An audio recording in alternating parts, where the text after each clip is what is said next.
എല്ലാവർക്കും നമസ്കാരം. ആയുർവേദത്തെക്കുറിച്ച് നമുക്ക് കാലാകാലങ്ങളായി പല അറിവുകളുണ്ട്, തെറ്റിദ്ധാരണകളുണ്ട്. അല്ലെങ്കിൽ ആയുർവേദത്തെക്കുറിച്ച് നമുക്ക് കൂടുതലായി അറിയാൻ താല്പര്യമുണ്ട്. നമ്മുടെ നിത്യജീവിതവുമായി ബന്ധപ്പെട്ട നമ്മൾ ചില കാര്യങ്ങൾ മനസ്സിലാക്കി വെച്ചിരിക്കുന്നതിലെ തെറ്റിദ്ധാരണകളൊന്ന് മാറ്റാനും ഒപ്പം ഇവരിൽ നിന്ന് നേരിട്ട് അതിൻ്റെ വസ്തുതകൾ അറിയാനും ഉദ്ദേശിച്ചുകൊണ്ടുള്ളതാണ് ഈ ഒരു സെഷൻ. എല്ലാവരും ഒരിക്കൽ കൂടി സ്വാഗതം ചെയ്യുന്നു. 2 ഡോക്ടേഴ്സിനെയും ഒരിക്കൽ കൂടി സ്വാഗതം ചെയ്യുന്നു. നമുക്ക് സമയം കുറവാണ്, അതുകൊണ്ട് തന്നെ നമ്മുടെ ഈ സെഷനിലേക്ക് കടക്കുകയാണ്. നമ്മൾ കളക്ട് ചെയ്ത് വെച്ച നിങ്ങളിൽ നിന്നൊക്കെ തന്നെ കളക്ട് ചെയ്ത് വെച്ച കുറച്ച് ചോദ്യങ്ങളുണ്ട്. അത് നമ്മൾ ആദ്യഘട്ടത്തിലൊന്ന് അതിനുള്ള മറുപടി അവരിൽ നിന്ന് തേടിയ ശേഷം നിങ്ങൾക്ക് ചോദ്യങ്ങൾ ചോദിക്കാനുണ്ടെങ്കിൽ അവസരം തരാമെന്നാണ് കരുതുന്നത്. നമുക്ക് ചർച്ചയിലേക്ക് കടക്കണം. ശരിക്കും ആയുർവേദത്തിൻ്റെ ഇപ്പം നമ്മുടെ ഒരു ബേസിക് ചോദ്യത്തിൽ തുടങ്ങുകയാണെങ്കിൽ നമ്മൾ ആയുർവേദത്തിൻ്റെ ഒരു ആധികാരികത എന്താണ് എന്ന് എല്ലാവരുടെയും ഒരു മനസ്സിലുണ്ടാവും. ഇതിനൊരു എഴുതപ്പെട്ട ബുക്കുണ്ടോ, അല്ലെ ഇതൊരു സ്യൂഡോ സയൻസ് ആണോ എന്നൊക്കെ ഉള്ളൊരു ഒരു വിമർശനം പലയിടത്ത് അല്ലെങ്കിൽ പ്രത്യേകിച്ച് സമൂഹ മാധ്യമങ്ങളിലുണ്ട്. അപ്പോൾ അതിനെക്കുറിച്ചിട്ടുള്ള ഒരു മറുപടി, അതിൻ്റെ ഒരു വിശദീകരണം എന്തായിരിക്കും? തീർച്ചയായും ആയുർവേദം ഒരു സ്യൂഡോ സയൻസ് അല്ല, അത് ശരിയായിട്ടുള്ളൊരു സയൻസാണ്. ആയിരക്കണക്കിന് വർഷങ്ങൾക്ക് മുൻപ് ഉള്ള ഒബ്സർവേഷൻ്റെയും അതായത് പരീക്ഷണങ്ങളുടെയും അത് യുക്തിപൂർവമായ ചിന്തയുടെയും ഫലമായിട്ടാണ് ആയുർവേദം ഉണ്ടായിട്ടുള്ളത്. അതിന് വളരെ ശക്തമായിട്ടുള്ള അടിത്തറയുണ്ട്. തീർച്ചയായിട്ടും അത് ഒരു കാലത്തും ഒരു സ്യൂഡോ സയൻസ് അല്ല. സാറിന് എന്തെങ്കിലും ആഡ് ചെയ്യാനുണ്ട്? ആയുർവേദം എന്ന് പറയുന്നത് ഓർഗനൈസ്ഡ് ബോഡി ഓഫ് നോളജാണ്, അതായത് ഡോക്യുമെൻറ്റഡ് ആയിട്ട്. ആദ്യം ഈ അറിവുകളൊക്കെ സ്കാറ്റേഡ് ആയിരുന്നു. ഈ സ്കാറ്റേഡായ അറിവുകളെ ഓർഗനൈസ് ചെയ്തു, എന്നിട്ട് അതിനെ ഡോക്യുമെൻ്റ് ചെയ്തു. അങ്ങനെ പറയാച്ചാൽ ഡോക്യുമെൻറ്റേഷൻ തുടങ്ങിയത് വേദകാലത്താണ്. വേദങ്ങളാണ് ആദ്യം ഡോക്യുമെൻ്റ് ചെയ്യപ്പെട്ട സയൻസ്. ആദ്യം ഡോക്യുമെൻ്റ് ചെയ്യപ്പെട്ട സയൻസ് വേദങ്ങളാണ്. അതിൻ്റെ ഒരു തുറന്നു വന്നതാണ് ആയുർവേദം. അഥർവവേദത്തിൻ്റെ ഉപവേദമാണ് ആയുർവേദം എന്ന് പറയും. അതിന് കാരണം അതിൽ നിന്നൊരു എക്സ്റ്റൻഷൻ ഉണ്ടായി. അവിടെ നിന്നാണ് ഈ ആയുർവേദം എന്നുള്ള കാര്യം ഉണ്ടായിട്ടുള്ളത്. മാത്രമല്ല ആയുർവേദം അവിടെ ഒരു ഡൈനാമിക് സയൻസാണ്. ഒരു സയൻസ് എന്ന് പറയുന്നത് ഒരിക്കലും ഒരു സ്റ്റാറ്റിക് ആയിക്കൂടാ. ഡൈനാമിസമാണ് ഒരു സയൻസിനെ സയൻസാക്കി മാറ്റുന്നത്. ആയുർവേദം തുടങ്ങിയ സ്ഥലത്തല്ല നിൽക്കുന്നത്. It does not simply exist, it flourishes. ഇതാണ് അതിൻ്റെ പോയിൻ്റ്. ഒരു സ്ഥലത്ത് നിൽക്കുന്നതാണെങ്കിൽ അതിനെ നമുക്ക് സയൻസ് എന്ന് പറയാൻ വയ്യ. ഇന്നലെ ഉണ്ടായിരുന്ന പല കാര്യങ്ങളും ഇന്ന് ചോദ്യം ചെയ്യപ്പെട്ടു. അതിനെ പുനഃസ്ഥാപിക്കേണ്ടത് പുനഃസ്ഥാപിച്ചു. ആദ്യം തന്നെ ആയുർവേദം തന്നെ പറയണത് തസ്മാൽ ഗ്രാഹ്യം സുഭാഷിതം. എന്താണോ ശരി അത് നിങ്ങൾ എടുത്താൽ മതി, മറ്റത് നിങ്ങൾ ഒഴിവാക്കിക്കോളൂ. കാലത്തിനനുസരിച്ച് മാറ്റങ്ങൾ വരും തന്നെ ആയുർവേദം അന്ന് തന്നെ എഴുതി വച്ചിട്ടുണ്ട്. അപ്പോൾ ഇത് ഓർഗനൈസ്ഡ് ബോഡി ഓഫ് നോളജാണ്, ഡോക്യുമെൻ്റഡ് ആണ്. അനുദിനം അതിനെക്കുറിച്ച് നിരീക്ഷണ പരീക്ഷണങ്ങൾ നടന്നുകൊണ്ടിരിക്കുന്നു. എന്നിട്ട് അതിൻ്റെ കൂടുതൽ അകങ്ങളിലേക്ക് കടന്നു പോവുകയാണ്. അപ്പോൾ അങ്ങനെ വരുമ്പോൾ ഇത് എല്ലാ അർത്ഥത്തിലും സയൻസാണ് എന്നുള്ളതാണ് ഇതിൻ്റെ ഒരു പ്രത്യേകത. മാത്രമല്ല ഒരു ഘട്ടമെത്തി നിൽക്കുകയല്ല. ഇപ്പോഴും ആയുർവേദ ഗവേഷണങ്ങൾ പല സെൻറ്റേഴ്സിലും നടക്കുന്നുണ്ട്. അത് ദേശീയ തലത്തിലും അന്തർദേശീയ തലത്തിലും അംഗീകരിക്കപ്പെട്ട സ്ഥാപനങ്ങളിലാണ്. അതിനെല്ലാം തന്നെ നേതൃത്വം കൊടുക്കുന്നതും ആ ലെവലിലുള്ള, ഇപ്പോൾ ഉദാഹരണം ഡോക്ടർ വില്ലത്തൻ സാറിനെ പോലുള്ള ആൾക്കാരാണ് ഈ ഒരു ചുമതല ഏറ്റെടുത്ത് ഈ ഗവേഷണം മുന്നോട്ട് കൊണ്ടുപോയത്. അപ്പോൾ ആ നിലയ്ക്ക് ആയുർവേദത്തിൻ്റെ പുറത്തുള്ളവരും ആയുർവേദത്തെക്കുറിച്ച് മനസ്സിലാക്കി ഗവേഷണം ചെയ്യുന്നു. എന്തുകൊണ്ട്? അവർ ടൈം വെറുതെ കളയാനല്ല, ഇതിൻ്റെ അന്തസത്ത കണ്ടെത്താനും അത് പുതിയ ലോകത്തിന് സംഭാവന ചെയ്യാനുമാണ്. ആ നിലയ്ക്ക് മാത്രമല്ല ഒട്ടേറെ സംഭാവനകൾ ആയുർവേദത്തിന് ആധുനിക പരിപ്രേക്ഷ്യത്തിൽ നൽകാൻ കഴിയുന്നുമുണ്ട്. അതുകൊണ്ട് in every science it's A science. മറ്റൊരു വിമർശനം, പ്രത്യേകിച്ച് നമ്മൾ ഒരു മേഖലയും കുറ്റം പറയുകയല്ല, എങ്കിലും അലോപ്പതി മേഖലയിലെ പ്രമുഖരായ പല ഡോക്ടേഴ്സിനും നമ്മൾ കേട്ടിട്ടുള്ളതാണ് അർബുദ ചികിത്സയിൽ ആയുർവേദം അനാവശ്യമായി ഇടപെടുന്നു. ശരിക്കും അർബുദ രോഗ ചികിത്സയിൽ ആയുർവേദത്തിന് ഒരു പങ്കുണ്ടോ? എന്താണ് ശരിക്കും അതിൻ്റെ ഒരു പങ്ക്? തീർച്ചയായും അർബുദ രോഗികളെ ആയുർവേദ ഡോക്ടേഴ്സ് ചികിത്സിക്കുന്നുണ്ട്. അർബുദത്തിനെ കുറിച്ച് പണ്ട് കാലത്ത് പുസ്തകങ്ങൾ പരാമർശമുണ്ട്. പക്ഷേ ഇന്നത്തെ അത്ര വിശദമായിട്ട് ആയിട്ടില്ല, കാരണം അത് 5000 കൊല്ലം മുമ്പുള്ളതാണ്. പക്ഷേ ഈ ചികിത്സയുടെ അനുഭവം പറയുകയാണെങ്കിൽ നമുക്കൊരു 2-3 തരം പേഷ്യൻസാണ് വരുന്നത്.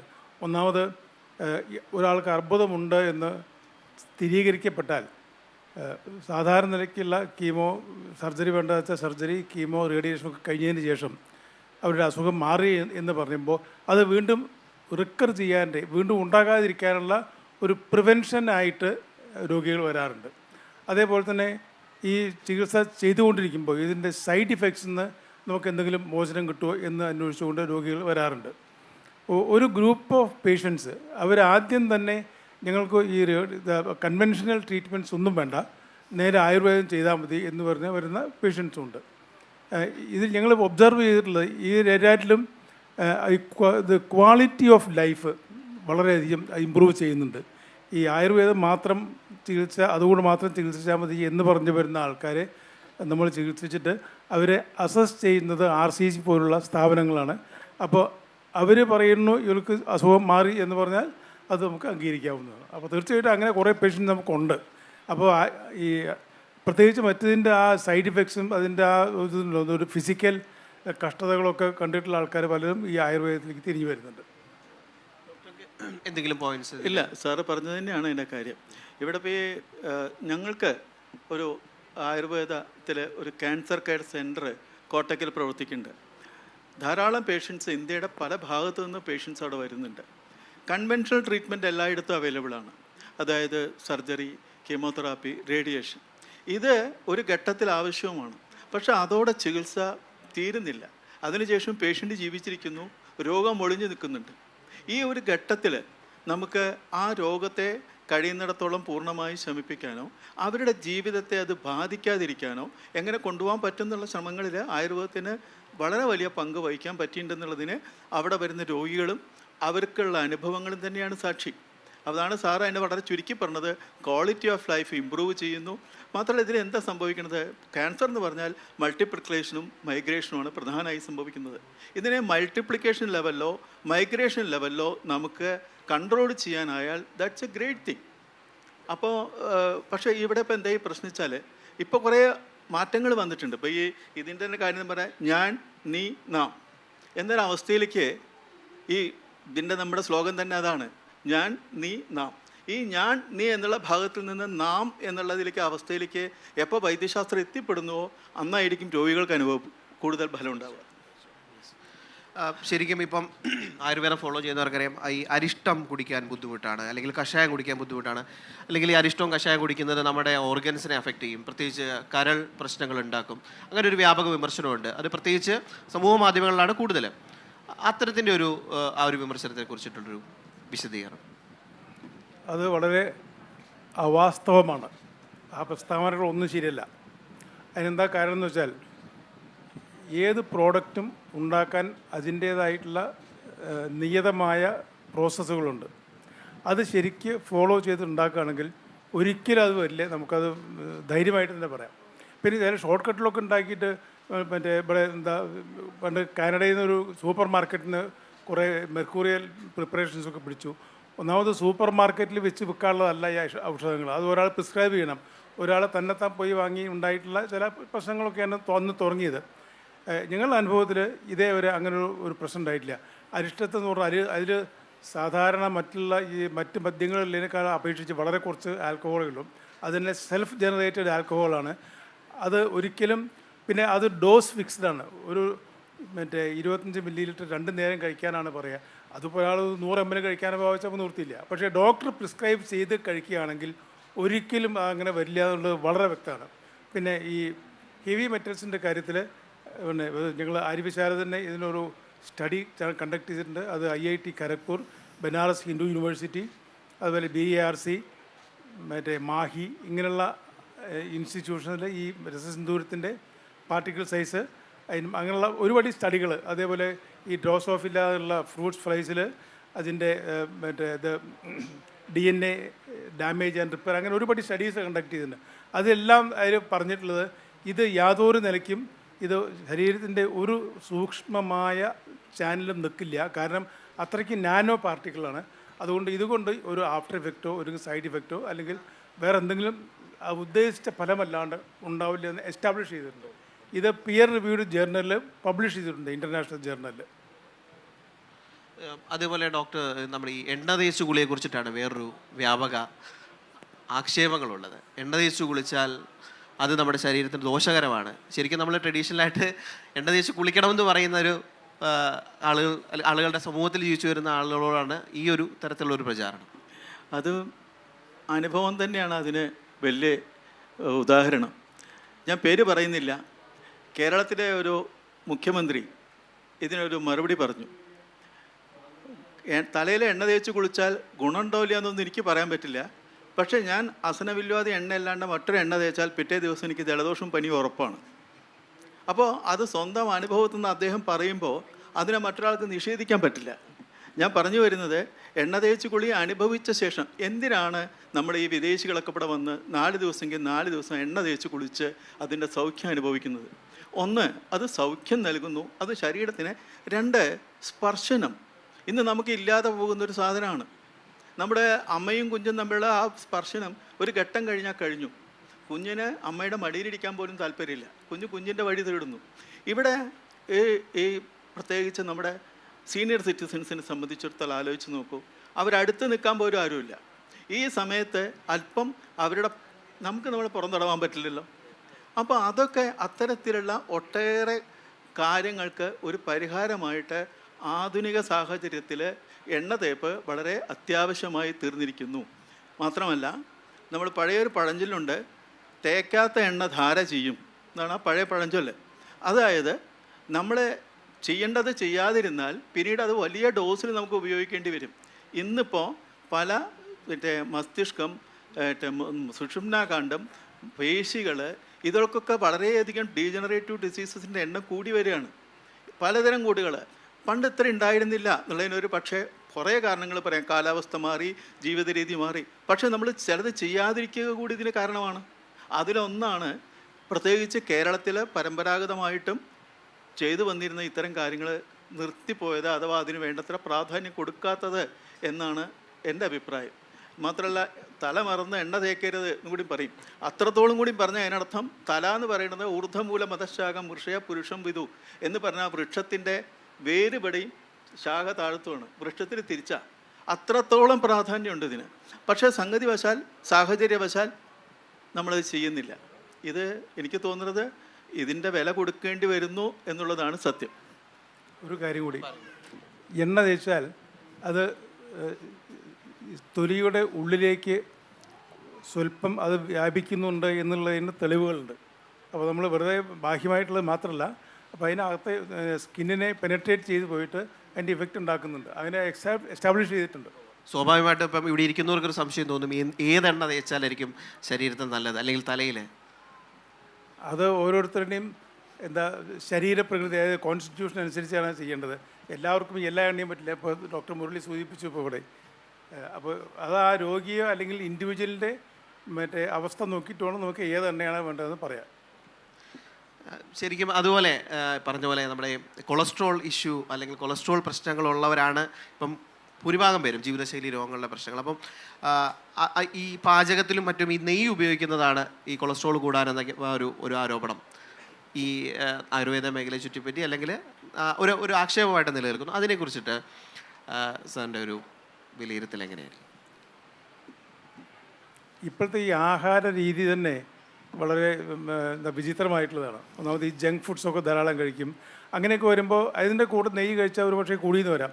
പക്ഷേ നമ്മൾ സാധാരണ നമ്മൾ മുൻപ് ശീലിച്ചു വന്നിരുന്ന ആ ഒരു നിലയ്ക്ക് നമ്മൾ ആഹാരം കഴിക്കുകയാണെങ്കിൽ നെയ്യ് കൂട്ടിയതുകൊണ്ട് യാതൊരു പ്രശ്നവും വരാൻ പോകുന്നില്ല. അതുകൊണ്ട് കൊളസ്ട്രോൾ കൂടുകയില്ല. അത് മാത്രമല്ല, ആയുർവേദത്തിൽ സ്നേഹപാനം എന്നൊരു ചികിത്സയുണ്ട്. അതെങ്ങനെയാണെന്ന് വെച്ചാൽ ഒരു 50 ml തുടങ്ങിയിട്ട് ദിവസേന കൂട്ടി 750-800 ml നെയ്യ് വരെ ഒരാൾ ഒരു നേരം കഴിക്കുന്ന ഒരു ചികിത്സയാണ്. ആ ചികിത്സ കഴിഞ്ഞ് അതിൻ്റെ ചില ഫോളോ അപ്പുകളുണ്ട്. അത് കഴിഞ്ഞ് 2 ആഴ്ച കഴിഞ്ഞിട്ട് ബ്ലഡ് ടെസ്റ്റ് ചെയ്താൽ ഈ എലിവേറ്റഡ് ആയിട്ടുള്ള കൊളസ്ട്രോളൊക്കെ നോർമലിലേക്ക് വന്നിട്ടുണ്ടാവും. അപ്പോൾ ഞാൻ പറഞ്ഞില്ലേ, നമ്മളെ ആഹാരമാണ് ഇതിനൊക്കെ പ്രശ്നം ഉണ്ടാക്കുന്നത്, നെയ്യല്ല. നെയ്യ് ശരിക്കും കഴിച്ചാൽ പ്രശ്നമില്ല, അല്ലെങ്കിൽ പ്രശ്നം ഉണ്ടാവും. അതേപോലെ ഈ പറഞ്ഞ നമ്മൾ ഡോക്ടർ നേരത്തെ ഈ സ്പർശനത്തിൻ്റെ ഒരു കാര്യം പറഞ്ഞു, പ്രത്യേകിച്ച് അമ്മയും കുഞ്ഞും തമ്മിലുള്ള ഈ പ്രസവരക്ഷാ ചികിത്സ, അത് ശരിക്കും ആവശ്യമേ ഇല്ല, അല്ലെങ്കിൽ അത് കഴിക്കുന്നത് അമ്മയ്ക്ക് ബുദ്ധിമുട്ടുണ്ടാക്കും, അതുവഴി കുട്ടിക്ക് ബുദ്ധിമുട്ടുണ്ടാക്കും, ഈ കുഞ്ഞിന് മലബന്ധം പോലത്തെ ഇഷ്യൂസ് ഉണ്ടാക്കും എന്ന് ഡോക്ടേഴ്സ് ഉപദേശിക്കാറുണ്ട്. ശരിക്കും അതിൻ്റെ ഒരു ആവശ്യമുണ്ടോ ശരിക്കും പ്രസവരക്ഷാ ചികിത്സ? പ്രസവരക്ഷാ പരിചരണം ചികിത്സ എന്ന് പറയുന്നേക്കാൾ പ്രസവ അനന്തര പരിചരണം എന്ന് പറയുന്നതാണ് ശരി. പ്രസവം കഴിഞ്ഞാൽ ശരീരത്തിനുണ്ടാകുന്ന മാറ്റങ്ങളുണ്ട്. ഫിസിക്കൽ, മെൻ്റൽ, ഇമോഷണൽ ആയിട്ടുള്ള വലിയ മാറ്റങ്ങളാണ്. ഓരോ കുഞ്ഞും ഒരു അമ്മയ്ക്ക് ജന്മം കൊടുക്കുന്നു. ഇതാണ് വസ്തുത. അല്ലാണ്ട് അമ്മ കുഞ്ഞിന് ജന്മം കൊടുക്കുന്നത് പറയുമ്പോൾ തന്നെ തിരിച്ചും നമ്മളിത് പറയേണ്ടി വരും. അപ്പോൾ ഇവർ തമ്മിലുള്ള അവർക്ക് ശാരീരികമായ മാറ്റങ്ങൾ ഉണ്ട് എന്നുള്ളതും സത്യം. പിന്നെ അത് ഫിസിയോളജിക്കലായി റെസ്റ്റോർ ചെയ്യും എന്നുള്ളതും ഒരു പരിധി വരെ ശരിയാണ്. പക്ഷേ അങ്ങനെ മുഴുവൻ അങ്ങനെ വിട്ടുകൊടുക്കരുതെന്നാണ് ആയുർവേദത്തിൻ്റെ അനുഭവങ്ങളുടെ അടിസ്ഥാനത്തിന് പറയാനുള്ളത്. അവിടെ പല നിലയ്ക്കും, നേരത്തെ ഞാൻ പറഞ്ഞ പല നിലയ്ക്കുമാണ് ഈ അമ്മയെയും കുഞ്ഞിനെയും പ്രസവാനന്തര പരിചരണം സഹായിക്കുന്നത്. അതൊരു ചികിത്സ എന്നുള്ള നിലയ്ക്കല്ല, അതൊരു വിശേഷ ജീവിത രീതി. അവർക്ക് അപ്പം അത് ആവശ്യമുണ്ട് എന്നുള്ളത് ആണ് ഞാൻ പറയാൻ ഉദ്ദേശിച്ചത്. പിന്നെ ഇത് വന്ന സാഹചര്യം ഇപ്പോഴത്തെ സാഹചര്യം കുറച്ച് വ്യത്യാസം ഉണ്ടാവുകൊണ്ടാണ് ഇത്തരത്തിലുള്ള ചില മാറ്റങ്ങൾ ആവശ്യപ്പെടുന്നത്. അവിടെയും ഒരു ഉത്തരം പറയാനുണ്ട്. പഴയ കാലത്ത് നമുക്ക് ദാരിദ്ര്യം കൊണ്ട് സമ്പന്നമായിരുന്നു. ദാരിദ്ര്യമായിരുന്നു ഏറ്റവും വലിയ സമ്പന്നമായ കാലം. ഇപ്പം അത് മാറി. നമ്മളെ സംബന്ധിച്ചിടത്തോളം എല്ലാവരും തരം ഒരു ശരാശരിക്കാരനൊക്കെ ഭക്ഷണം കഴിച്ച് ജീവിക്കാൻ ഒരു ഘട്ടം വന്നു.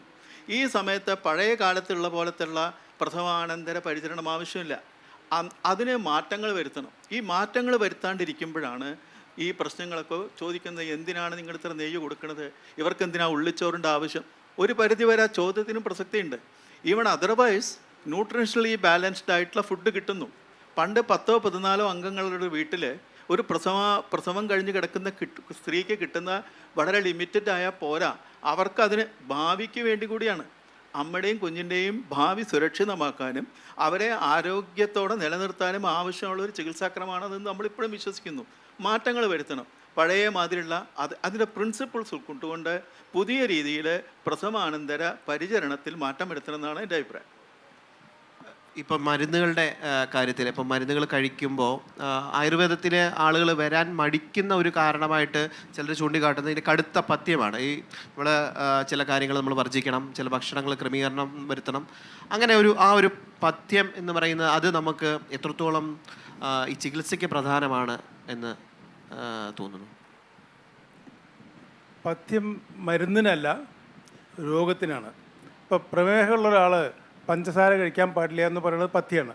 അതിപ്പോൾ കഴിക്കുന്ന മരുന്നിൻ്റെ ഇഫക്റ്റ് ഇല്ലാതാക്കാനല്ല, അതിനും മരുന്ന് അത് കൂട്ടാനല്ല. ഈ രോഗിക്ക് മരുന്ന് കഴിച്ചാലും കഴിച്ചില്ലെങ്കിലും മധുരം കഴിച്ചാൽ അസുഖം കൂടും. അതേപോലെ ആ രോഗാവസ്ഥ നോക്കിയിട്ട് ആ രോഗത്തിന് പറ്റാത്ത സാധനങ്ങൾ ഉപയോഗിക്കരുത് എന്നുള്ളതാണ് ഈ പഥ്യം കൊണ്ട് ഉദ്ദേശിക്കുന്നത്. അത്രയേ ഉള്ളൂ. അല്ലാണ്ട് വളരെ കഠിനമായിട്ടുള്ള പഥ്യം എന്നല്ല. ഒരാൾക്ക് അത്യാവശ്യമായിട്ട് ജീവിക്കാൻ വേണ്ട കാര്യങ്ങളൊക്കെ അതിൽ ചെയ്യാൻ കഴിയും. പക്ഷേ ഈ ലാവിഷായിട്ട് പലതും ചെയ്യാൻ കഴിയില്ല. അപ്പോൾ അതൊരു തരം നിയന്ത്രണമാണ്. അത് ഈ മരുന്നിനല്ല, രോഗിക്കും രോഗത്തിനുമാണ്. ഒരു പോയിന്റ് പറയാനുള്ളത്, ഈ പഥ്യം എന്നുള്ളത് ആയുർവേദത്തിൻ്റെ മാത്രം ഭാഗമാണെന്ന് എല്ലാവരും ധരിച്ചു വെച്ചിട്ടുണ്ട്. ശരിയല്ല. രക്തസമ്മർദ്ദം അധികമുള്ളവർക്കും പ്രമേഹമുള്ളവർക്കും ചില പ്രത്യേക സ്കിൻ ഡിസീസ് ഉള്ളവർക്കും ഒക്കെ പഥ്യം ആവശ്യമാണെന്ന് ആധുനിക വൈദ്യശാസ്ത്രവും സമ്മതിക്കുന്നു. അപ്പോൾ ഇതൊരു ആയുർവേദത്തിനാണ് ആദ്യകാലത്ത് പഥ്യം എന്ന് പറഞ്ഞാൽ ചികിത്സയുടെ മറ്റൊരു പര്യായം കൂടിയാണ്. അത്രത്തോളം പ്രാധാന്യം ഇതിന് കൊടുത്തിരുന്നു. അപ്പോൾ ഒരു ഡിസിപ്ലിൻഡായിട്ട് മോഡിഫൈഡ് ആയിട്ട് ലൈഫ് സ്റ്റൈൽ വരുത്തണം. അതുതന്നെയല്ലേ ഇന്ന് ചെയ്യണത്. പഥ്യം എന്ന് പറയുന്നത് ആയുർവേദക്കാർക്ക് മാത്രമുള്ള ഒരു ഇതാണെന്ന് ധരിക്കണതേ തെറ്റ്. പഥ്യം എന്നുള്ളത് ചികിത്സയുടെ ഒരു ഭാഗമാണ്, സിസ്റ്റം ഏതായാലും. അതുകൂടാതെ ഈ പഞ്ചകർമ്മ ചികിത്സയാണ് വേറെ ഒരു വിമർശനം നേരിടുന്ന ഒരു വിഭാഗം. കാരണം വിനോദസഞ്ചാര മേഖലയിലടക്കം ഈ പഞ്ചകർമ്മ ചികിത്സ നടത്തുന്നതിൻ്റെ പേരിൽ തട്ടിപ്പ് നടത്തുന്നു. ശരിക്കും എന്താണ് പഞ്ചകർമ്മ ചികിത്സ എന്ന് പലർക്കും കൃത്യമായിട്ട് അറിയില്ല. എന്താണ് ശരിക്കും ഒരു യഥാർത്ഥ പഞ്ചകർമ്മ ചികിത്സ? പഞ്ചകർമ്മ ചികിത്സ എന്ന് പറഞ്ഞാൽ അതൊരു ശുദ്ധ ചികിത്സയാണ്. ഈ ശരീരത്തിൽ കാലക്രമേണ അടിഞ്ഞുകൂടിയിട്ടുള്ള ബയോടോക്സിൻസും അതുപോലുള്ള വിഷാംശങ്ങളും പുറത്തേക്ക് കളയാനുള്ള ഒരു പ്രൊസീജിയറാണ് പഞ്ചകർമ്മ ചികിത്സ പറഞ്ഞാൽ. ഇപ്പോൾ എന്ത് പറ്റിച്ചാൽ ഈ ടൂറിസവുമായിട്ട് ബന്ധപ്പെട്ട് ധാരിയും അതേപോലെ നവരക്കിയും ഒക്കെ പരസ്യങ്ങളിൽ വരുന്നുണ്ട്. ആൾക്കാർ അതാണ് പഞ്ചകർമ്മം എന്ന് വിചാരിക്കുന്നു. അതല്ല പഞ്ചകർമ്മം. പഞ്ചകർമ്മം എന്ന് പറഞ്ഞാൽ ഛർദ്ദിപ്പിക്കുക, വയറിളക്കുക, വസ്തു ചെയ്യുക, നസ്യം ചെയ്യുക മുതലായിട്ടുള്ളതാണ് പഞ്ചകർമ്മം. ഇത് ഓരോന്നും ഓരോ പ്രത്യേക രോഗാവസ്ഥകളിൽ ആ രോഗിയുടെയും രോഗത്തിൻ്റെയും അവസ്ഥ നോക്കി ഒരു വൈദ്യൻ നിശ്ചയിച്ച് ശരീരത്തിന് അതിനെ പ്രിപ്പയർ ചെയ്ത് സാവകാശം ചെയ്യേണ്ടുന്ന ഒരു പ്രക്രിയയാണ് പഞ്ചകർമ്മം. അപ്പോൾ ഞാൻ ഇതിനൊരു ഉദാഹരണം പറയാം. ഇവിടെ നോർത്ത് ഇന്ത്യയിലെ ഒരു all India institute of Ayurveda തോന്നുന്നുണ്ട് ഒരു പ്രത്യേക ഒരു സ്റ്റഡി നടന്നു. ആ സ്റ്റഡിയിൽ ഒരു രോഗിക്ക് വയറിളക്കാൻ മരുന്ന് കൊടുത്തു. വയറിളക്കൽ ഒരു പഞ്ചകർമ്മത്തിൻ്റെ ഭാഗമാണ്. വയറിളക്കാൻ മരുന്ന് കൊടുത്തു. അവരെന്ത് ചോദിച്ചാൽ ആദ്യം ഉണ്ടാവുന്ന മോഷൻ അത് മൈക്രോബിനെ ടെസ്റ്റ് ചെയ്തു. അങ്ങനെ അവസാനത്തെ മോഷൻ വരെ ടെസ്റ്റ് ചെയ്തപ്പോൾ അവർ കണ്ടത് ആദ്യം കുറേ ചീത്ത മൈക്രോബ്സ് അതിലുണ്ടായിരുന്നു. അതൊക്കെ പുറത്തേക്ക് പോയി അവസാനം സ്വാഭാവികമായിട്ടുള്ള നല്ല മൈക്രോൺസ് വരെ പുറത്തേക്ക് വന്നു. അതിനർത്ഥം അയാളുടെ സ്റ്റൊമക്ക് കംപ്ലീറ്റ് പ്യൂരിഫൈഡായി. അതിനുള്ള പ്രൊസീജിയറാണ് പഞ്ചകർമ്മം. അല്ല ഈ പേപ്പറിൽ കാണുന്നതല്ല. മാത്രമല്ല ഇപ്പോൾ സാറ് പറഞ്ഞതിൻ്റെ ഒരു അടുത്ത ഭാഗമായിട്ട് ഗട്ട് ബ്രെയിൻ ആക്സിസിനെ കുറിച്ച് ഏറ്റവും അധികം തീരുമാനിക്കപ്പെട്ട വസ്തുതയാണ്, തെളിയിക്കപ്പെട്ട വസ്തുതയാണ്. അപ്പോൾ ഗട്ട് ബ്രെയിൻ ആക്സിസ് എന്ന് പറഞ്ഞാൽ ഇവിടെ ഉണ്ടാക്കുന്ന ഈ ശുദ്ധീകരണ ചികിത്സ തീർച്ചയായിട്ടും അത് ബ്രെയിനിൻ്റെ ഫങ്ഷൻസിനെ വരെ സ്വാധീനിക്കും. അപ്പോൾ നമ്മളിപ്പോൾ ധാരാളം നമുക്കറിയാം, അറിഞ്ഞോ അറിയാതെയോ ധാരാളം ടോക്സിൻസ് നമ്മുടെ ശരീരത്തിൽ എത്തുന്നുണ്ട്. ഈ ടോക്സിൻസ് ലോഡ് ചെയ്തിട്ടാണ് ഒരു ഘട്ടത്തിൽ അത് രോഗമായിട്ട് മാറുന്നത്. അപ്പോൾ ഈ രോഗാവസ്ഥയ്ക്ക് ഒരു പ്രിവെൻറ്റീവായിട്ട് പഞ്ചകർമ്മ ചികിത്സ ചെയ്യാം. 1. 2, ചില രോഗങ്ങളിൽ ഇതിനെ നീക്കം ചെയ്താൽ തന്നെ നല്ലൊരു ശതമാനം ആൾക്കാർക്ക് ആശ്വാസം ലഭിക്കും. ഇത് വളരെ ഇൻവേസീവ് ആണെങ്കിലും വളരെ സിമ്പിളായിട്ടുള്ള പ്രകൃതിക്ക് അനുസരിച്ചുള്ള ഒരു ചികിത്സാക്രമമാണ് എന്നുള്ളതും കൂടി ഇതിൻ്റെ പ്രാധാന്യം വർദ്ധിപ്പിക്കുന്നു. ഒരു ആഴ്ച മുമ്പ് നടന്നൊരു കാര്യം പറയാം. ഒരു പ്രോട്ടീനുറി ആയിട്ട് ഒരു പേഷ്യൻ്റ് അവിടെ അഡ്മിറ്റായി. അയാൾക്ക് വേറെ ഒരു അസുഖമില്ല. ഇതൊരു യൂഷ്വൽ ചെക്കപ്പിൽ കണ്ടുപിടിച്ചതാണ്. അയാൾ അവിടെ ഒന്ന് ചികിത്സിച്ച് അയാൾക്ക് ഇൻറ്റേർണലായിട്ട് ഒന്നും കൊടുത്തിട്ടില്ല കാര്യമായിട്ട്. വെറുതെ അഭ്യംഗം അതേപോലെ തന്നെ വസ്തി കൊടുത്ത് 2 ദിവസം മുമ്പ് അയാൾ പോയി. ആ ദിവസം ടെസ്റ്റ് ചെയ്തപ്പോൾ എല്ലാം ക്ലിയറാണ്, ഒരു പ്രശ്നമില്ല. അതായത് ശരീരത്തിലെ ദോഷങ്ങളൊക്കെ പോയി കഴിഞ്ഞാൽ ശരീരം തന്നെ അതിനെ കറക്റ്റ് ചെയ്ത് വരുന്നുണ്ട്. അപ്പോൾ നമ്മുടെ പഞ്ചകർമ്മ ചികിത്സയെക്കുറിച്ചൊക്കെ പറഞ്ഞു. ബേസിക്കലി നമ്മുടെ പൊതുജനങ്ങൾക്കിടയിലുള്ള ഒരു സംശയമാണ്, ഇപ്പം നമ്മുടെ പച്ചമരുന്നുകളുടെ ലഭ്യത വളരെയേറെ കുറഞ്ഞിട്ടിരിക്കുകയാണ്. പക്ഷേ വിപണിയിലെത്തുന്ന ആയുർവേദ മരുന്നുകൾക്ക് ഒരു പഞ്ഞവുമില്ല. ഇപ്പം നമ്മൾ ഇതിൻ്റെ ഒരു ക്വാളിറ്റി, ഗുണമേന്മ എങ്ങനെയാണ് നമ്മൾ ഉറപ്പാക്കുന്നത്? എങ്ങനെയാണ് ഒരു നല്ല അല്ലെങ്കിൽ ഗുണമേന്മയുള്ള ഒരു ആയുർവേദ മരുന്ന് കണ്ടെത്തുക? നമ്മൾ പച്ചമരുന്നുകളുടെ ലഭ്യത കുറഞ്ഞു വരുന്നു എന്നുള്ളത് ശരിയാണ്.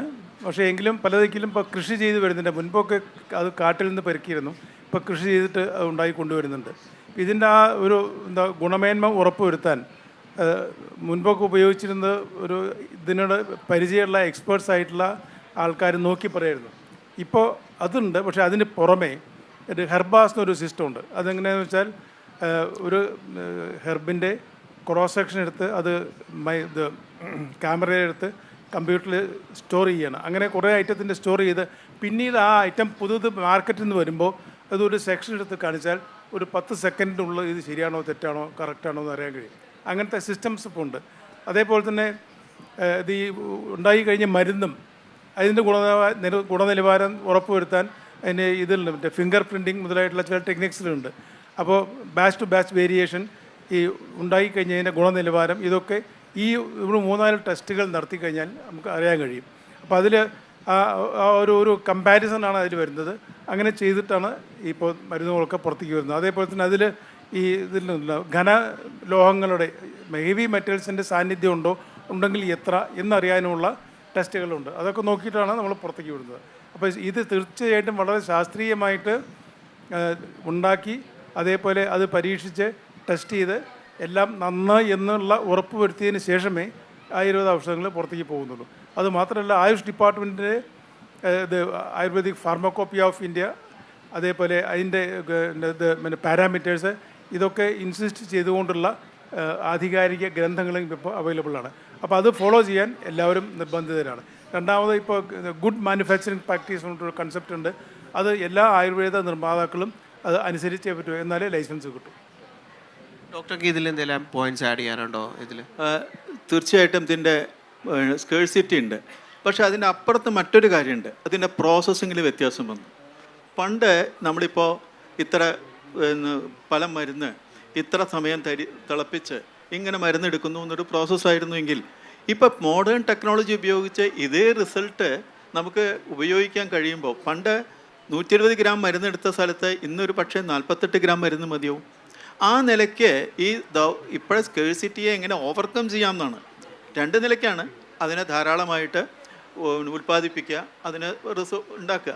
രണ്ട്, കിട്ടുന്ന മരുന്നുകളെ പരമാവധി ഉപയോഗിക്കുക. അങ്ങനെ അതിനെ പരമാവധി ഉപയോഗിക്കാൻ നമുക്ക് കഴിഞ്ഞാൽ തീർച്ചയായിട്ടും ഇതിനൊരു പരിഹാരമാണ്. ഇതിൻ്റെ സ്കേഴ്സിറ്റി മനസ്സിലാക്കുകയും ആ സ്കേഴ്സിറ്റിയോട് നമ്മളൊരു ജസ്റ്റിസ് ചെയ്യാനുണ്ട്. മരുന്നുകൾ വളരെ കുറവാണ്. അപ്പോൾ നമുക്ക് ആവശ്യമുള്ള മരുന്ന് 60 ഗ്രാമിന് പകരം 12 ഗ്രാം കൊണ്ട് ഉണ്ടാക്കാനുള്ള ടെക്നോളജി നമ്മുടെ കയ്യിലുണ്ടെങ്കിൽ ദാറ്റ്സ് എ സൊല്യൂഷൻ. ഈ ഇപ്പോൾ ഡോക്ടർ പറഞ്ഞ ഈ ടെക്നോളജി അപ്ഗ്രഡേഷൻ, അപ്പം അങ്ങനെ ഒരു മേഖല വന്നപ്പോൾ ആയുർവേദ മരുന്നുകളുടെ ഒരു സ്വഭാവത്തിൽ ഇപ്പം ക്യാപ്സ്യൂളുകളൊക്കെ വന്നു തുടങ്ങി. അപ്പം അതിനെക്കുറിച്ചുകൂടെ ഒന്ന് വ്യക്തമാക്കാമോ? മുൻപ് ആയുർവേദ മരുന്നുകൾ ഉണ്ടാക്കിയത് നമ്മൾ വിറകടുപ്പിലായിരുന്നു. വിറകടുപ്പിലെ ഓട്ടുപാത്രത്തിലാണ് ഉണ്ടാക്കിയിരുന്നത്. അതൊക്കെ മാറിയിട്ട് കുറേ കാലമായി. ഇപ്പോൾ നമ്മൾ ഈ ഒരു ഹീറ്റ് സോഴ്സായിട്ട് ഉപയോഗിക്കുന്നത് സ്റ്റീമാണ്. സ്റ്റീമുണ്ട്, അതേപോലെ ഇലക്ട്രിസിറ്റി ഉപയോഗിക്കുന്നുണ്ട്. അത് എന്ത് മാറ്റം വരുത്തുമ്പോഴും ഈ ആത്യന്തികമായിട്ട് മരുന്നിൻ്റെ ഗുണനിലവാരം കുറയുന്നില്ല എന്ന് ഉറപ്പ് വരുത്തിയിട്ടാണ് ചെയ്യുന്നത്. അതേപോലെ തന്നെ മുൻപ് പല ആൾക്കാർക്കും പ്രത്യേകിച്ച് ചെറുപ്പക്കാർക്ക് കഷായങ്ങളൊക്കെ കഴിക്കാൻ ബുദ്ധിമുട്ടാണ് പറയും, അവർ കഴിക്കില്ല. അപ്പോൾ അതിനെ സോളിഡിഫൈ ചെയ്ത് ഗുണക്കുറവ് വരാതെ അതിനെ ടാബ്ലറ്റാക്കി മാറ്റുന്നു. അപ്പോൾ ഒരു കഷായം കഴിച്ചാലും തത്തുല്യമായിട്ടുള്ള കഷായത്തിൻ്റെ ടാബ്ലറ്റ് കഴിച്ചാലും ഒരേ ഫലമാണ്, അതിൻ്റെ റിസൾട്ടിൽ വ്യത്യാസമില്ല. അതേപോലെ തന്നെ ഭസ്മങ്ങളൊക്കെ നമ്മളിപ്പോൾ ക്യാപ്സൂളാക്കി വരുന്നുണ്ട്. അതിന് ഉദ്ദേശം എന്താ വെച്ചാൽ ഇത് വളരെ ലൈറ്റായിട്ടുള്ളതാണ്, ഈവൻ ഫാൻ ടാപ്പ് പോലും അത് പാറിപ്പോവും. അപ്പോൾ അതിന് ആ രോഗിക്ക് കൃത്യമായിട്ടുള്ള ഡോസ് കിട്ടാൻ അത് ക്യാപ്സൂളിലായി കൊടുക്കുമ്പോൾ രോഗിക്ക് സൗകര്യമാണ്, നഷ്ടം വരുന്നില്ല. അങ്ങനെയുള്ള മോഡിഫിക്കേഷൻസാണ് ചെയ്യുന്നത്. പക്ഷേ എന്ത് ചെയ്യുമ്പോഴും നമ്മൾ ആത്യന്തികമായിട്ടുള്ള റിസൾട്ടിൽ കുറവില്ല എന്ന് ഉറപ്പ് വരുത്തിയിട്ട് ചെയ്യുള്ളൂ. നമ്മുടെ അവസാന ചോദ്യമാണ്. അതായത് ഇപ്പം നമുക്ക് എല്ലാവർക്കും സംശയം ഉണ്ടാവും, ഡോക്ടർ ഇത്രയും കാര്യങ്ങൾ പറഞ്ഞു, ഞാൻ ഒന്ന് ആരോഗ്യവാനായിട്ടിരിക്കണമെങ്കിൽ ഞാൻ എന്തൊക്കെ ദിനചര്യകളാണ് പാലിക്കേണ്ടത്? ഒരു ആയുർവേദം ബേസ് ചെയ്ത ഒരു ജീവിത മര്യാദകൾ എന്തൊക്കെയായിരിക്കും? ഈ ചോദ്യത്തിന് ഒരൊറ്റ ശ്ലോകം കൊണ്ട് ഞാൻ മറുപടി പറയാം. ആ ശ്ലോകം ഒന്ന് കേൾച്ചാൽ സംസ്കൃതമാണ്, ചെറിയ ബുദ്ധിമുട്ടുണ്ടാവും, പക്ഷേ അർത്ഥം ബാക്കി മാറ്റി സാർ എന്നേക്കാൾ നന്നായിട്ട് വിസ്തരിച്ചു തരും. നിത്യം ഹിതാഹാര വിഹാര സേവി സമീക്ഷകാരി വിഷയേഷു അസക്ത ദാദാപര സത്യപരസമാവാൻ സത്യപര ക്ഷമാവാൻ ആപ്തോപസേവീച ഭവത്യ അരോഗ. കൃത്യമായിട്ടും വളരെ കൺസൈസ് ആയിട്ടുള്ളൊരു മറുപടിയാണ്. നിത്യം ഹിതാഹാര വിഹാര സേവി, ഹിതമായിട്ടുള്ള ആഹാരം കഴിക്കുക, നമുക്ക് പറ്റുന്ന രീതിയിലുള്ള ആക്ടിവിറ്റീസിൽ ഇടപെടുക. നമുക്കിപ്പോൾ ജിമ്മിൽ പോണവരോടൊന്നും നമുക്ക് എതിർപ്പില്ല, പക്ഷേ അവിടെ ലക്ഷ്യം എന്താണ്? ആരോഗ്യമാണോ, അഴകാണോ, അതോ മറ്റെന്തെങ്കിലും ആണോ? ഇങ്ങനെ ഓരോന്നിനെയും കൃത്യമായിട്ട് നമുക്കൊരു ധാരണയുണ്ടെങ്കിൽ അങ്ങനെയുള്ള ആഹാരം.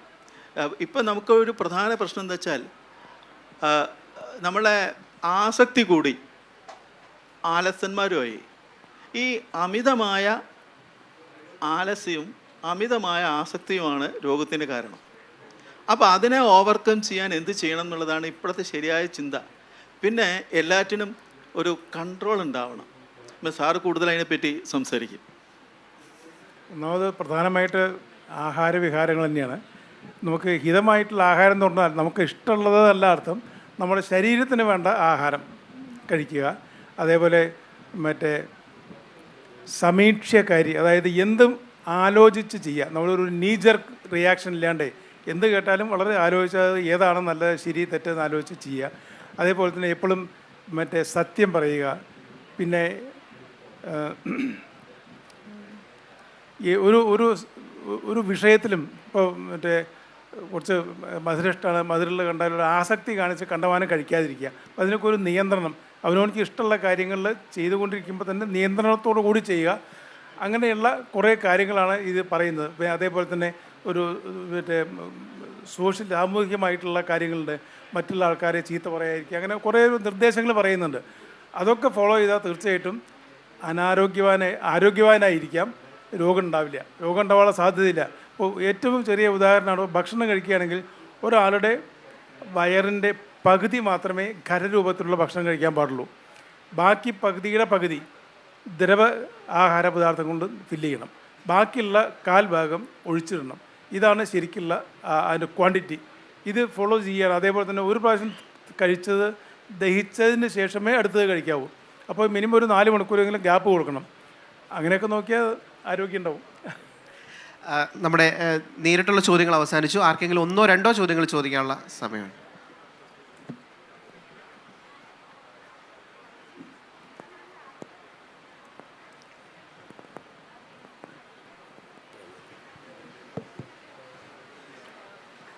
Morning doctor.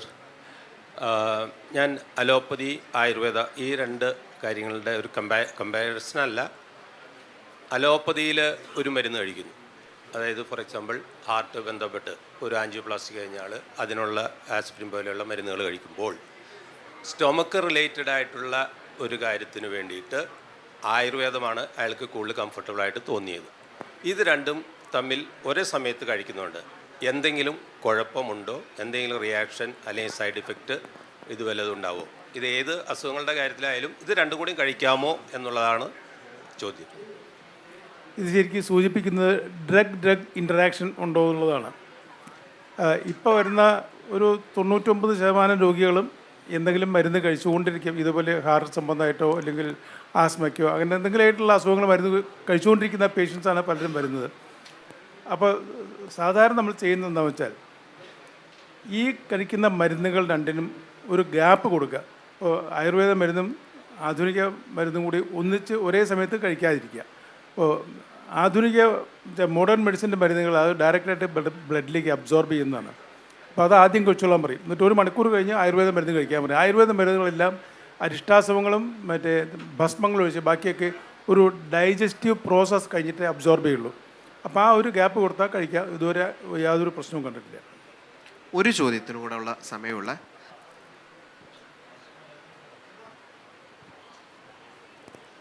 നമസ്കാരം.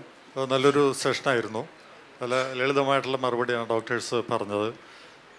ഈയിടെ രാജസ്ഥാനിൽ നിന്ന് ആയുർവേദിക് മെഡിസിൻസൊക്കെ വന്നു. അപ്പോൾ അവർ സ്റ്റിറോയിഡൊക്കെ ചേർത്തിട്ടുള്ള മരുന്നൊക്കെയാണ് അത് കൊടുത്തത്. അത് വാങ്ങി ഉപയോഗിച്ചവരുണ്ട്. അപ്പോൾ ഇങ്ങനെയുള്ള ഡ്യൂപ്ലിക്കേഷനൊക്കെ വരുമ്പോൾ ഇതിനെ പ്രതിരോധിക്കേണ്ടത് പിന്നെ നിങ്ങളുടെ ഒരു ചുമതലയല്ല. നിങ്ങളത് ശരിയായ രീതിയിൽ നിർവഹിച്ചിട്ടുണ്ടോ എന്നുള്ളത് ഒന്ന്. മറ്റൊന്ന് ഈ വെളിച്ചെണ്ണയെക്കുറിച്ചുള്ളത്, അതും കൊളസ്ട്രോളുമായിട്ടുള്ള ആ ബന്ധം അതൊന്ന് വ്യക്തമാക്കിക്കൊള്ളാം. ഇതിലാദ്യം പറഞ്ഞതിന് ഞാനും പേപ്പറിൽ കണ്ടു രാജസ്ഥാനിൽ നിന്ന് വരുന്ന. അതിപ്പോൾ അതിനാണ് ഈ ഡ്രഗ്സ് കൺട്രോൾ ഡിപ്പാർട്ട്മെൻറ്റ് ഇത് ഗവൺമെൻറ് ചെയ്യേണ്ടതാണ്. കാരണം നമുക്കിത് ഇപ്പോൾ ആയിരക്കണക്കിന് ഔഷധങ്ങളുണ്ട് ഇന്ത്യയിൽ മൊത്തം ഉണ്ടാക്കുന്നത്. അതൊന്നും ഓരോ കമ്പനിക്കാർക്കും ചെയ്യാൻ പറ്റില്ല.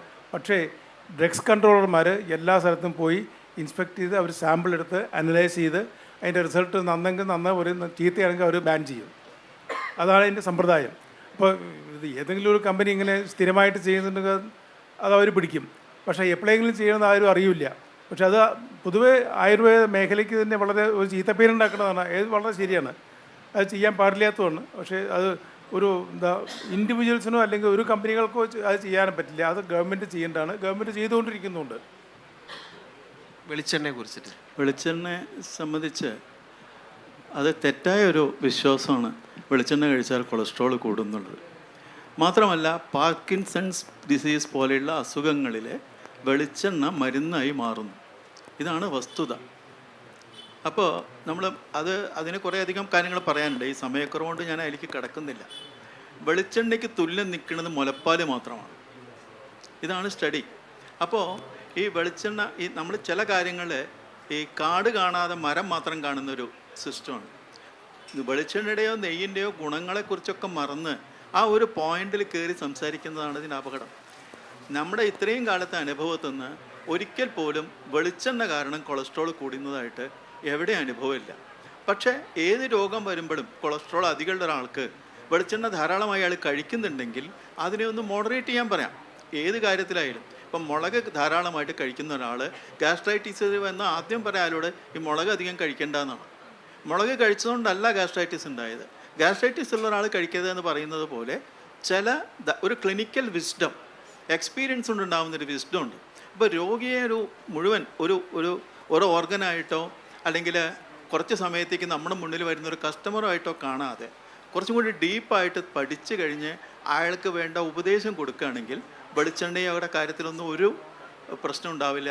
വെളിച്ചെണ്ണ കൊളസ്ട്രോൾ കൂട്ടുന്നു, അതുകൊണ്ടാണ് ഇവിടെ ഹൃദ്രോഗം ഉണ്ടാകണം തുടങ്ങിയിട്ടുള്ള സ്റ്റേറ്റ്മെൻറ്റ് ബേസ്ലെസ് ആണ്, അഥവാ ഭാഗികമാണ് എന്നാണ് എൻ്റെ അഭിപ്രായം ആ കാര്യത്തിൽ. മാത്രമല്ല മറ്റേ കാര്യത്തിലും അതെ. ഈ മരുന്നുകൾ, അലോപ്പതി മരുന്നുകൾ, ആയുർവേദ മരുന്ന്, പാർക്കിൻസൺ ഡിസീസുള്ള രോഗികൾ ചില ആയുർവേദ മരുന്നുകൾ കഴിക്കുമ്പോൾ അവരുടെ റിസൾട്ട് വളരെ മാർവലസ് ആയിട്ടാണ്, ഒന്നാമത്തെ റിസൾട്ടാണ്. പക്ഷേ അവിടെ ശ്രദ്ധിക്കേണ്ട ഒരു കാര്യമുണ്ട്. അതിന് പൊസിഷൻ ചെയ്യണം. ഒരു സ്ട്രാറ്റജിക്കായിട്ട്, ഒരു സിങ്ക്രണൈസ്ഡ് ആയിട്ട് അതിൻ്റെ മരുന്നുകളെ നമ്മൾ പൊസിഷൻ ചെയ്യണം. ആ മരുന്നിൻ്റെ എഫക്റ്റ് എത്ര കാലം നിൽക്കുന്ന കഴിയുമ്പോഴാണ് മറ്റേ മരുന്ന് കൊടുക്കേണ്ടി വരിക. അപ്പോൾ അങ്ങനെ വളരെ കൃത്യമായ, അതാണല്ലോ പ്രിസിഷൻ. ക്ലിനിക്കൽ വിഷൻ എന്ന് പറയുന്നതും പ്രിസ്ക്രിപ്ഷൻ്റെ പ്രിസിഷൻ എന്ന് പറയുന്നതും ഈ രണ്ട് കാര്യങ്ങളാണ്. അവിടെ ഡ്രഗ് ഇൻറ്ററാക്ഷൻ ഇല്ലാണ്ട് തന്നെ ആയുർവേദ മരുന്നുകളും അലോപ്പതി മരുന്നുകളും സമന്വയിപ്പിച്ച് ഉപയോഗിക്കാമെന്നാണ് ഞങ്ങൾ കോട്ടക്കൽ ആയുർവേദശാലയിലുള്ള ഞങ്ങളുടെ അനുഭവം. എല്ലാവർക്കും നന്ദി. ഈ സെഷൻ അവസാനിക്കുകയാണ്.